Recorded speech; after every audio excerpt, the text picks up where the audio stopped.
to Egypt now, where officials have revealed the discovery of a long corridor inside the last of the 7 wonders of the ancient world still standing, the Great Pyramid of Giza. 2 satellites, 420 miles above Earth, silent, cold, screaming across the sky at 17,000 miles per hour, directly over the most studied real estate in all of human history.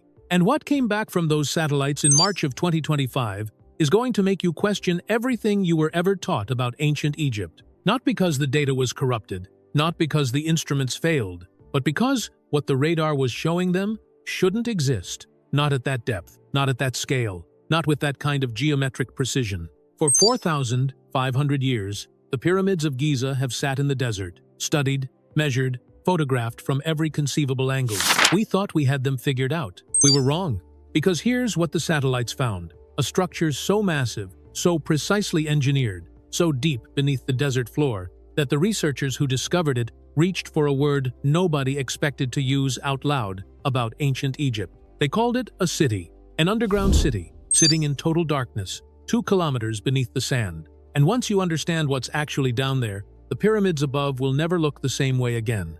Here's what we're covering today. First, I'm going to walk you through exactly what was found, layer by layer. The details are almost impossible to process. Second, the technology behind it, and why this is not pseudoscience. This is the same radar technology used by NASA and defense agencies worldwide. Third, I'm going to take you into the legend of the Hall of Records, an ancient mystery that has haunted archaeology for centuries.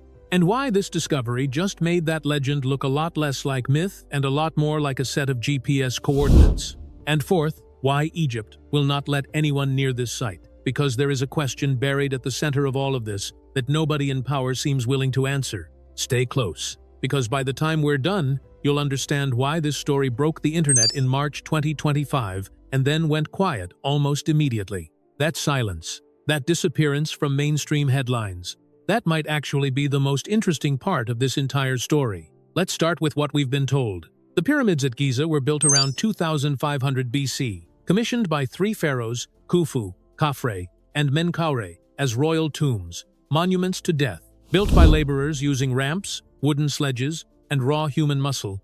That is the official story. It has been the official story for over 100 years.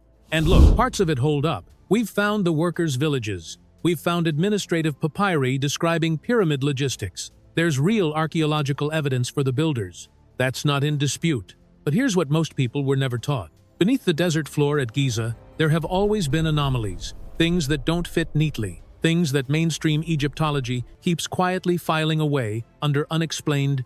In the 1990s, geophysicist Dr. Thomas Dobecki used seismic equipment around the base of the Great Sphinx. His team found evidence of a rectangular chamber, approximately 9 by 12 meters, sitting 5 meters below the Sphinx's front paws. The Egyptian government halted the investigation before it could go further. In 2016, a team using cosmic ray muon technology, the same technique used to image the melted core of the Fukushima nuclear reactor, found a massive cavity inside the Great Pyramid itself, 272 feet underground. Egypt acknowledged it, and then the research slowed. And in 2024, just 1 year before the discovery, we're about to discuss archaeologists uncovered an L-shaped underground structure near the Great Pyramid, unknown, uncharted, buried less than 7 feet below the surface. In other words, Giza keeps producing surprises. The official story keeps colliding with things it wasn't supposed to find. But then 2 scientists pointed a completely different kind of instrument at the middle pyramid, and the surprises stopped being small. Professor Corrado Malanga, University of Pisa, Italy. Dr. Filippo Biondi, University of Strathclyde, Scotland. These were not fringe theorists. Malanga is a chemist and academic researcher. Biondi is an engineer who spent years using satellite radar to monitor the structural integrity of dams and bridges from space. Serious industrial work, not speculation. The technology they used is called Synthetic Aperture Radar (SAR). In August 2022, they published a peer-reviewed paper in the journal Remote Sensing, using it to study the internal structure of the Great Pyramid. In that paper, they identified known internal features confirming the method worked. Then they pushed deeper. Here's how SAR actually works without the jargon. Satellites orbit 420 miles above Earth and emit pulses of microwave energy downward. Those pulses bounce back. Normally, that data is used to map surface features, flood zones, crop patterns, shifting terrain. But Biondi developed something different. He called it synthetic aperture radar Doppler tomography. By combining the radar data with the micro vibrations naturally present in the ground, tremors from distant earthquakes, traffic, wind, tidal forces, he could construct 3D images of what lies underground. Think of a medical MRI scan. The machine doesn't cut into your body. It reads the signals your body emits in a magnetic field and builds a picture from them. Biondi's technique does the same thing, but the body is the entire Giza plateau, and the signals are radar echoes and the whisper of seismic vibration moving through 4,500-year-old bedrock. After years of processing, the team compiled what they describe as a detailed 3D map of the underground structures beneath Khafre's pyramid. Dr. Biondi's conclusion came in a single sentence. We firmly believe the Giza structures are interconnected. The pyramids are merely the tip of the iceberg of a colossal underground infrastructural complex. Tip of the iceberg. Let that sit. And now let me show you layer by layer exactly what that iceberg looks like. Layer 1. Right at the surface. Near the base of the Khafre pyramid, the middle pyramid, the radar detected 5 identical multi-level structures. 5 of them. Same dimensions, same shape. Arranged with what the researchers describe as mathematical precision, connected by straight geometric corridors, not random tunnels, not geological formations. Engineered passageways running between identical engineered structures. That alone would have been extraordinary, but the team looked deeper. Layer 2, going underground. Descending from those 5 surface-level structures, 8 vertical cylindrical wells. Not cracks in the rock, not natural shafts. 8 perfectly circular columns of space, descending straight down into the bedrock. And encircling each well, according to the radar data, are spiral staircases, helical pathways winding down the outside of each shaft as it goes deeper. Now the scale. This is the part you need to picture. Each shaft descends 648 meters. That is 2,126 feet, straight down. The Eiffel Tower stands 330 meters tall. These shafts go almost double that distance underground. The Empire State Building, roof to street, is 443 meters. Still not as deep. To walk from top to bottom of one of these structures, you descend a spiral staircase, the height of 2 Eiffel Towers, going down into the dark. And at the bottom of all 8 shafts, Layer 3, the deepest point. 2 massive cube-shaped chambers, each one 80 meters on every side, 80 meters wide, 80 meters long, 80 meters tall. Each one roughly the footprint of a full city block, sitting in complete darkness at a depth of approximately 2 kilometers below the Giza Plateau. For scale, that depth is equivalent to stacking 4 Burj Khalifas on top of each other pointing downward. Professor Malanga's words, when he looked at what the data was showing him, when we magnify the images, we will reveal that beneath it lies what can only be described as a true underground city. A true underground city, 2 kilometers down, in total darkness, beneath the most famous monuments ever built. And it doesn't stop at Khafre's pyramid. The 2 base chambers the radar data indicates extend under all 3 pyramids: Khufu, Khafre, Menkaure, the entire Giza complex, sitting above a shared underground foundation. So here's the full picture. 3 pyramids on the surface. Below them, 5 structures connected by geometric corridors. Below those 8 spiral shafts, nearly half a mile deep. Below those 2 cube chambers, the size of city blocks. And running through the entire system, what the scans show as channels. Channels that the researchers say resemble a pipeline network, an engineered water system deep underground, built beneath what would one day become the most famous desert on Earth. The total underground complex, by the team's estimate, stretches 2 kilometers beneath the surface. That makes it approximately 10 times the volume of the pyramids themselves. 10 times. The most recognized structures ever built by human hands, apparently just the surface label above something 10 times their size. The water channels are the detail that even the skeptics find difficult to dismiss, because those channels don't just suggest engineering, they suggest a specific time period. Here's what most people have never been taught about the Sahara. 10,000 years ago, it was not a desert. It was a savanna, grasslands, lakes, rivers. Hippopotamuses lived in what is now the Libyan desert. Imagine that. Hippos, wallowing in muddy water, where today there is nothing but cracked earth and sand in every direction. Giraffes roaming the interior of what we now call the Sahara. This period is called the African Humid Period. It ended around 5000 BCE, roughly 2,500 years before the commonly accepted construction date for the pyramids. If there is an underground water pipeline system beneath Giza, a hydraulic infrastructure built when the Sahara was lush and wet. Then the civilization that built it was operating in a completely different Egypt, one where underground water channels made engineering sense, where they would have been functional, not ceremonial. And the pyramids? The pyramids may have been built on top of this system, thousands of years later, by a different civilization. If that's correct, the question of who built the underground complex is no longer about ancient Egypt at all. It's about something that came before. Now, here is where the ancient world enters this story. I want to be careful here because this part has a complicated history. It can tip easily into sensationalism, but it deserves serious attention because it has been sitting in plain sight for a very long time. For thousands of years, across multiple ancient traditions, there has been a story, a persistent, specific story about what lies beneath the Giza Plateau. In the 15th century, the Egyptian historian Al-Makrizi wrote about a legendary king called Surid, who built the pyramids not as tombs, but as vaults, to protect his civilization's accumulated knowledge from a coming great flood, not pharaonic pride. Survival architecture. Herodotus, the Greek historian who visited Egypt around 450 BCE, 2,500 years ago, described underground chambers of such scale that the pyramids above seemed almost incidental. He wrote of a labyrinth beneath the sands, so vast it exceeded every building in Greece combined. And in the 20th century,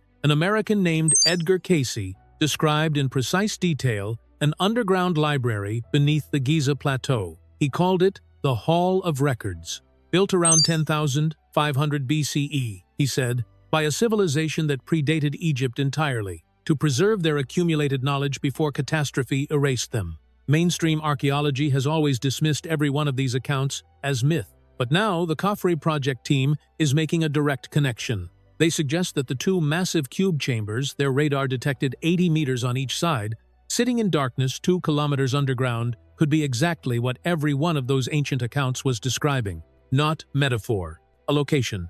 Here's the question that should be sitting uncomfortably with you right now. What if the legends were never wrong? What if the pyramid builders weren't building monuments to the dead?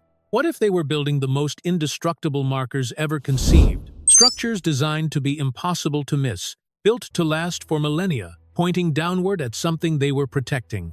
Now we have to be honest, because the Khafre Project has serious critics, and those critics deserve a fair hearing. Professor Lawrence Conyers, University of Denver, one of the world's leading experts in ground-penetrating radar, 30 years of field experience imaging underground features across the globe. He was asked to peer-review the team's original 2022 paper. His verdict was direct. He called the underground city claim a huge exaggeration. His core argument: radar waves weaken as they travel through solid rock. They scatter, absorb, and degrade. In his entire career using the most advanced ground-penetrating equipment available, he has never successfully resolved structures more than about 30 feet below the surface.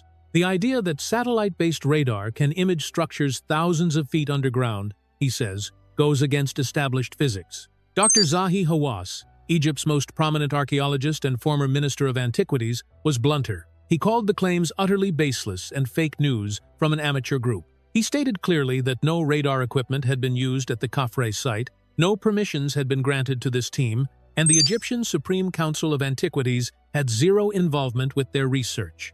Other Egyptologists at Liverpool, Yale, and Sydney lined up with similar dismissals, and critically, the Khafre Project has not published its 2025 findings in a peer-reviewed scientific journal. The announcement came through a YouTube press conference and a conference in Bologna. Independent scientists have not formally scrutinized the methodology. That is a real problem. A serious one. Science runs on peer review, and that missing step matters. But here's what I want you to notice. Even Professor Conyers, the most prominent skeptic, told the Washington Times that smaller structures, shafts, and chambers beneath the pyramids are, in his own words, genuinely possible. Not the full underground city, but something. And multiple independent teams, muon, tomography, seismic surveys, ground-penetrating radar, have all found anomalies beneath the plateau using completely different methods. The anomalies keep appearing. The question is only about their size and nature. The Khafre Project may be wrong about the scale, but the something beneath the pyramids appears to be real. So why won't Egypt allow a single borehole? The Khafre Project submitted a formal request to Egyptian authorities for permission to conduct targeted ground investigations, not a full excavation. No cranes, no machinery, no digging teams. A single borehole. one small drill shaft to confirm whether the structures the radar detected actually exist. That request remains unanswered. Now, to be clear, Egypt has entirely legitimate reasons to guard the Giza site. The plateau is fragile. Ancient stone, existing tunnels, 4,500 years of structural history. Unauthorized research could cause irreversible damage. That is responsible stewardship of a World Heritage Site. That's not conspiracy, that's real. But consider the logic. If the radar data shows nothing real, if the underground city is a spectacular misreading of satellite signals, a software artifact, an ambitious mistake, then the fastest way to permanently end this story is to approve a single borehole, drill it, find bedrock, publish the result, case closed, story dead, researchers embarrassed. Instead, silence. A pending request that has received no response. This is not the first time this pattern has appeared at Giza. In the 1990s, a team using ground-penetrating radar detected what appeared to be a rectangular chamber beneath the Sphinx. Egypt halted the investigation. The chamber was never confirmed. It was never definitively denied. It simply went uninvestigated. Decades passed. The same technology that found an anomaly in the 1990s has now found much larger anomalies in 2025. Same response. Restrict access, deny permissions, let the story fade. You can read that pattern two ways. Egypt is protecting an irreplaceable ancient site from unqualified researchers chasing publicity. That is a completely reasonable interpretation. Or something is down there that changes a story. Someone has a significant interest in not changing. Both interpretations can be true at the same time. And until a borehole is drilled, neither one can be ruled out. Here's what actually keeps me up at night about this story. Not the radar data, not the critics, not even the silence from Cairo. It's the scale problem. If the Khafre project is correct, if the underground complex is even half of what they're describing, then we have been looking at the pyramids backwards for 200 years. Every textbook, every documentary, every photograph you've ever seen. The pyramids have always been the story. The whole story. 3 magnificent structures built by an ancient civilization to honor their dead kings. But the research says they were never the story. They were markers, physical arrows, the most indestructible arrows ever constructed, pointing downward into something far larger, far more important, buried beneath them. The most famous buildings in human history. Nothing more than the surface label on something 10 times their size. The ancient Egyptians had a concept they wrote about obsessively. The Duat, the underworld. Not the Western conception of hell, not punishment or fire. The Duat was the hidden dimension beneath the earth, the place of transformation, of knowledge, of power, the realm from which creation itself was believed to emerge. Their entire theology was built around it, and every version of Egyptian cosmology placed the entrance to the Duat somewhere beneath the plateau of Giza. Maybe that was never metaphor. Maybe a civilization, one that came before pharaonic Egypt, one that watched the Sahara transform around it from green to dead and felt the weight of what was coming, built something in the ground, something they needed to protect. And then, thousands of years later, the civilization we call ancient Egypt built the most enduring structures they could imagine directly above it.